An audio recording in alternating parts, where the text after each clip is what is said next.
Hello friends, welcome to our channel let's nurture our minds. आप सुनकर हैरान होंगे कि 90% बीमारियां 90% बीमारियां जो है हमारे इंटेस्टाइन से स्टार्ट होती हैं। मतलब हमारा बीमार होने का जो प्रोसेस है वो हमारी इंटेस्टाइन की वजह से स्टार्ट होता है, यानी कि हमारी गट हेल्थ के कारण स्टार्ट होता है।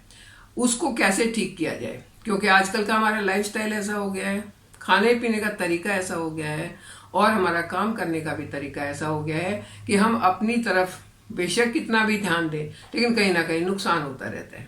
आज मैं आपके साथ बात करूंगी 11 ऐसी चीज़ें जो आपकी इंटेस्टाइन हेल्थ को, आपकी गट हेल्थ को, आपके डाइजेशन को बहुत मजबूत करने वाली हैं। आप खाना पीना अच्छे से हजम होगा, पचेगा और अच्छे से आपको सारे न्यूट्रिएंट्स आपको मिलेंगे। आप कह सकते हैं कि लक्कड़ पत्थर हजम सब हजम हो जाएगा, लेकिन फिर भी वो चीज़ें हजम नहीं होंगी जिसके लिए मैं हमेशा बोलती हूँ ये आपको नहीं खानी चाहिए। Processed food, processed oil, white salt, white sugar, biscuit, pastry, नमकीन, ये जो पैकेट बंद चीज़ें, ये चीज़ें जो आपको धीरे धीरे करके नुकसान पहुंचा रही हैं, आपका मोटापा बढ़ा रही हैं, न जाने कौन कौन से हेल्थ इश्यूज खड़े कर रही हैं, चाहे वो डायबिटीज़ हो, चाहे वो बीपी का प्रॉब्लम हो या कोई और प्रॉब्लम हो, हार्ट प्रॉब्लम हो।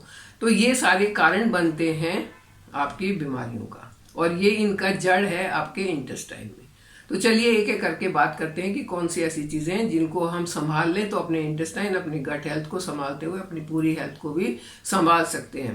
लेकिन उससे पहले अगर आपको टॉपिक अच्छा लग रहा है तो इसे लाइक कर दें, चैनल पर नए हैं तो सब्सक्राइब करें और बेल आइकन जरूर दबाएं। नंबर 1 पर आता है कि सोने से कम 1 से 1.5 घंटा पहले अपना डिनर करें।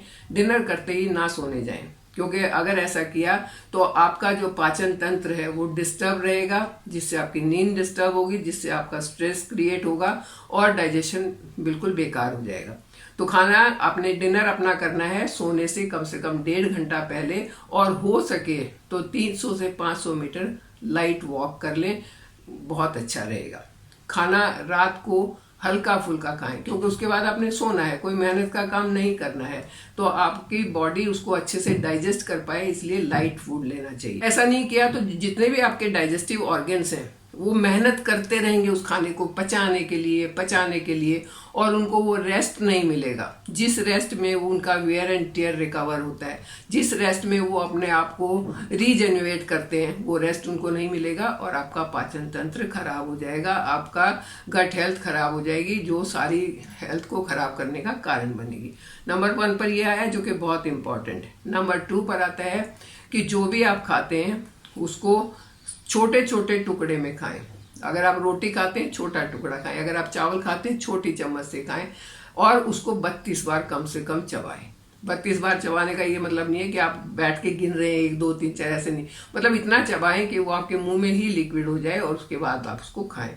जितना आप ज़्यादा चबा के खाएंगे उतना ही आपका मुंह से डाइजेशन स्टार्ट होगा और इंटेस्टाइन तक जाते जाते वहाँ पर इतनी मेहनत नहीं करनी पड़ेगी, वहाँ सिर्फ न्यूट्रिएंट एब्जॉर्प्शन का काम करेंगे वो ऑर्गन्स और आपको सारे न्यूट्रिएंट्स देंगे। नंबर 3 पर आता है कि खाने से एकदम पहले और खाने के एकदम बाद पानी नहीं पिए। ऐसा करने से आपके डाइजेस्टिव जूसेस डाइल्यूट हो जाएंगे और वो आपको नुकसान करेंगे। आपने खाना खाने से जस्ट शुरू करने से पहले 1 घूंट पानी पिया तो कोई बात नहीं, लेकिन आधा गिलास 1 गिलास पानी पिया तो वो जूसेस को डाइल्यूट करता है, बाद में अग्नि को शांत कर देता है और आपका डाइजेशन नहीं होता है। तो ये ध्यान रखें कि खाना शुरू करने से एकदम पहले और एकदम बाद में पानी नहीं पीना चाहिए। बीच में अगर जरूरत पड़ती है तो 1 आध घूंट ले लिया या तो छाछ ले ली, वो ज्यादा फायदा करेगी। नेक्स्ट आता है कि कोशिश करें फ्रेश खाना खाने की। आयुर्वेद कहता है कि आपको उसी दिन का बना हुआ खाना 6 घंटे के अंदर अंदर खा लेना चाहिए। आप ज्यादा लंबे समय तक रखते हैं या ज्यादा टाइम तक फ्रिज में रख के खाना खाते हैं तो वो खाना आपके लिए नुकसान वाला खाना बन जाता है, उसको डाइजेस्ट करने में प्रॉब्लम होती है और वो आपको फायदे के बजाय नुकसान देना शुरू कर देता है। तो हमेशा कोशिश रखें फ्रेश फ्रूट, फ्रेश खाना खाने की। अगर आप फ्रेश खाना खाते हैं और फाइबर वाला खाना खाते हैं तो वो आपके बॉडी से वेस्ट को बाहर करने में बहुत मदद करता है, आपकी बॉडी को टॉक्सिक नहीं होने देता है, आपकी बॉडी से टॉक्सिन जल्दी से बाहर निकल जाते हैं। मतलब आपने बहुत चबा के खाया, डाइजेशन यहीं से स्टार्ट हो गया, स्टमक के में गया, वहां पर आपके सारे न्यूट्रिएंट एब्जॉर्ब हो गए और जो वेस्ट है वो बाहर एकदम से हो गया, तो आपकी बॉडी में टॉक्सिन्स नहीं जमा होंगे और बॉडी जो है वो अल्कलाइन रहेगी, आपको कभी कोई बीमारी नहीं होगी। ये एक बहुत ही इंपॉर्टेंट चीज है कि बॉडी से टॉक्सिन्स और बॉडी से वेस्ट टाइमली बाहर निकलना चाहिए, अदरवाइज वो नुकसान करता है। नेक्स्ट आता है कि अपने स्टमक को, अपने इंटेस्टाइन को रेस्ट देने के लिए आपको हफ्ते में, नहीं तो 10 दिन में, नहीं तो महीने में 2 बार फास्ट रखना चाहिए। फास्ट रखना इंपॉर्टेंट है ताकि आपके जितने भी ऑर्गन्स हैं उनको थोड़ा रेस्ट मिले, वो अपने आप को हील अप करने में अपना एनर्जी को लगाए, ना कि आपके खाने को पचाने में लगे हुए। हम क्या करते हैं, खाते रहते हैं, दिन में 3 बार खाना, 2 बार स्नैक्स और फिर चाय कितनी बार, और वो हमें नुकसान करती है। तो आपको वहाँ रेस्ट देना बहुत ज़रूरी है। हफ्ते में एक व्रत बहुत अच्छा है, नहीं कर सकते हैं तो 10 दिन में कर ले, 15 दिन में कर ले। व्रत करना भी बहुत इंपॉर्टेंट है। जब भी आप कोई खाना खाते हैं उसके एकदम बाद आपको रेस्टिंग पोजीशन में नहीं बैठना चाहिए, ना ही लेटना चाहिए। कम से कम 300 से 500 मीटर आप लाइट वॉक करें तो बहुत ज़्यादा फायदेमंद होगा। ऐसा करने से आपके जो ऑर्गन्स हैं वो एक्टिव हो जाएंगे और डाइजेशन के प्रोसेस को तेज करेंगे। अगर आप रेस्टिंग पोजीशन में होगे तो वो भी स्लो स्लगिश हो जाएंगे और फिर आपका डाइजेशन अच्छा नहीं होगा। देखिए, नंबर मैं गिन नहीं रही हूँ, आप नंबर गिनते रहिए, मैंने कितने बताए हैं आपको। उसके बाद आता है कि कभी भी भूख से ज्यादा तो कभी भी मत खाओ। हमेशा कोशिश रखो कि जितनी भूख है उससे 25% कम खाओ, ताकि आपके पेट में हवा के लिए जगह रहे। जब वो हवा के लिए जगह होगी तो आपका डाइजेशन का जो चर्निंग का एक प्रोसेस है स्टमक में जाने के बाद, वो ज्यादा अच्छा होगा। अगर आपने स्टमक को ठूस ठूस के भर दिया तो वहां पर चर्निंग नहीं होगी, डाइजेशन नहीं होगा, न्यूट्रिएंट एब्जॉर्प्शन नहीं होगा, आपका खाना जो है वो वेस्ट होगा। या तो आपको कॉन्स्टिपेशन हो जाएगा या आपको बिना ही न्यूट्रिएंट एब्जॉर्ब हुए वो खाना बाहर हो जाएगा। आप एक एक्सपेरिमेंट करके देखना, आपके घर में मिक्सर होगा, ग्राइंडर होगा, उसको अगर आप ऊपर तक भर के फिर चलाते हैं तो आपको ग्राइंड करने में कितनी मुश्किल होगी, नहीं होगा ग्राइंड। ऐसे ही आपके पेट में भी है, अगर आपने उतना भर दिया तो उसकी चर्निंग नहीं होगी, उसका डाइजेशन का प्रोसेस स्लो हो जाएगा और आपको नुकसान होगा। डाइजेस्ट नहीं हुई चीजें तो वो पेट में पड़ी रहेंगी, सड़ती रहेंगी और सड़ के गैस, बदहजमी, खट्टी डकारें, न जाने किस किस चीज का कारण बनेगी और अल्टीमेटली डायबिटीज का कारण बन जाती हैं। तो कभी भी भूख से ज्यादा तो मत खाओ, जितनी भूख है उससे भी 20-25% कम खाओ। Next, only eat while you are eating. जब आप खा रहे हो तो सिर्फ खाओ, कोई भी फालतू काम नहीं करो। आजकल के लोगों की आदत बन गई है, कंप्यूटर पर काम कर रहे हैं, टुकड़ा उठाया, खा लिया, फिर काम करने लगे। पता नहीं है कितना खा लिया, पता नहीं है क्या खा रहे हैं, क्योंकि कोई ध्यान तो है ही नहीं ना खाने में। तो जब आप खाना खाते हो पूरा फोकस के साथ सिर्फ खाना खाओ, एंजॉय करके खाओ और चबा चबा के खाओ। इससे आपका डाइजेशन इंप्रूव होगा। आप अगर मूवी देखते देखते खा रहे हैं या काम करते करते खा रहे हैं तो उससे आपके ना तो आप खाने को एंजॉय कर पाएंगे और डाइजेशन पर तो बुरा असर पड़ेगा ही पड़ेगा।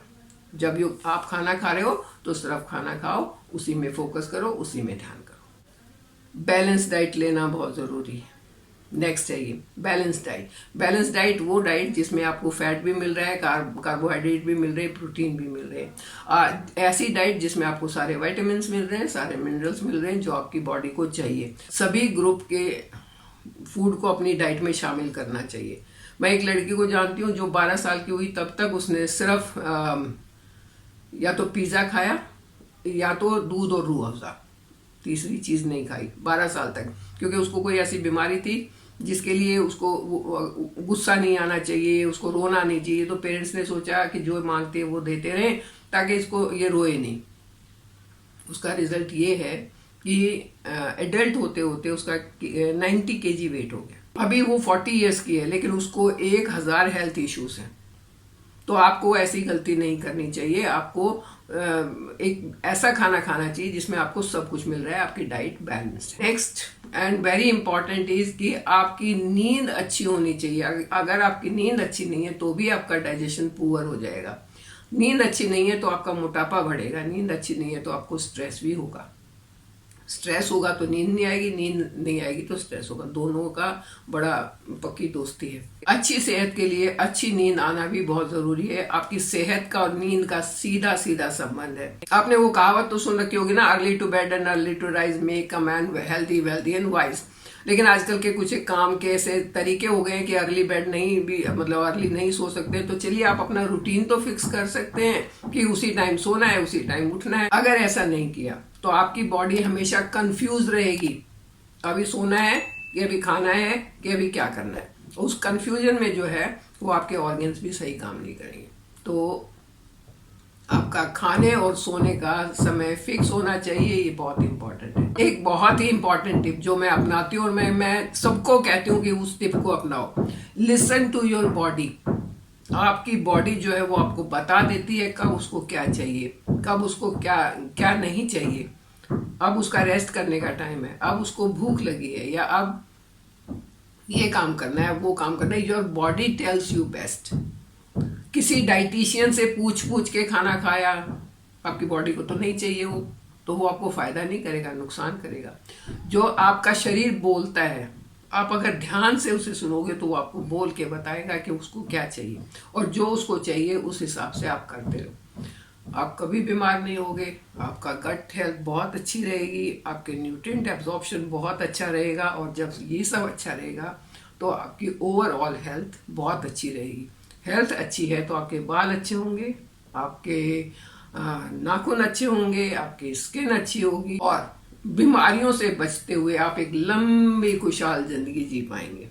तो ऐसी खुशहाल जिंदगी जीते हुए आप मेरे साथ बने रहिए, चैनल को सब्सक्राइब कीजिए।